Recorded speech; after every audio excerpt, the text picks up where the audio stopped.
जय भोजपुरी, जय भोजपुरिया। हम हैं कमलेश हरिपुरी। शिबू गाजीपुरी जी के लिखल गीत आई से भी समझ जाऊं। फूल बगिया में आयल बहार, फूल बगिया में आयल बहार, चलो सखी फूल लोढ़े। फूल बगिया में आयल बहार, चलो सखी फूल लोढ़े। घूम आयल बाणे, हाँ घूम आयल बाणे दुई गो कुमार, चलो सखी फूल लोढ़े। फूल बगिया में आयल बहार।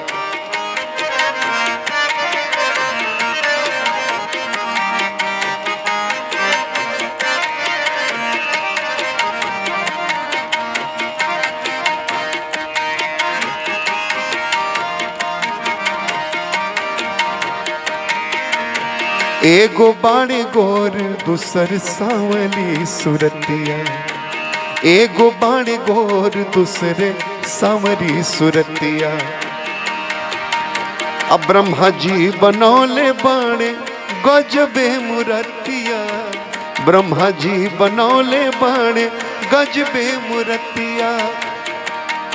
अरे ब्रह्मा जी बनौले बाणे गजबे मुरतिया।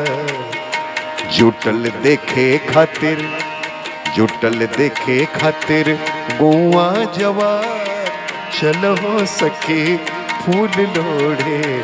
फूल बगिया में आयल बहार, चलो सखी फूल लोढ़े।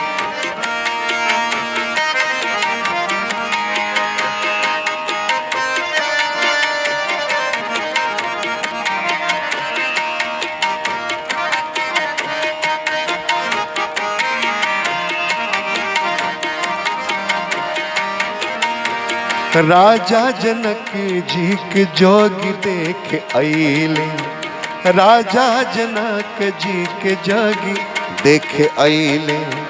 जे भी देखल उनका नैना में समैले, जे भी देखल उनके नैना में समैले। अजय भी देखल उनके नैना में समैले।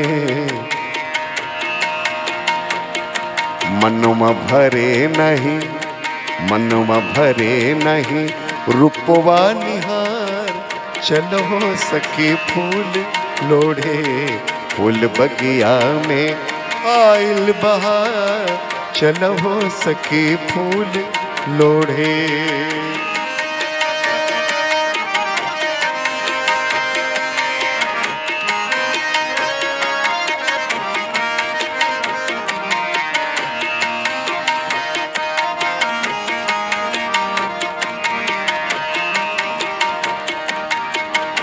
सभे लोग कहे सिया जोग बरबानी, सभे लोग कहे सिया जोग बरबानी। जोड़ी बनौले बानी बाबा भोलेदानी, जोड़ी बनौले बानी बाबा भोलेदानी। जोड़ी बनौले बानी बाबा भोलेदानी।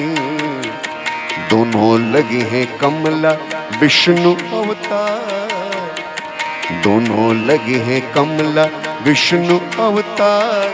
चलो सखी फूल लोढ़े। फूल बगिया में आयल बहार, चलो सखी फूल लोढ़े।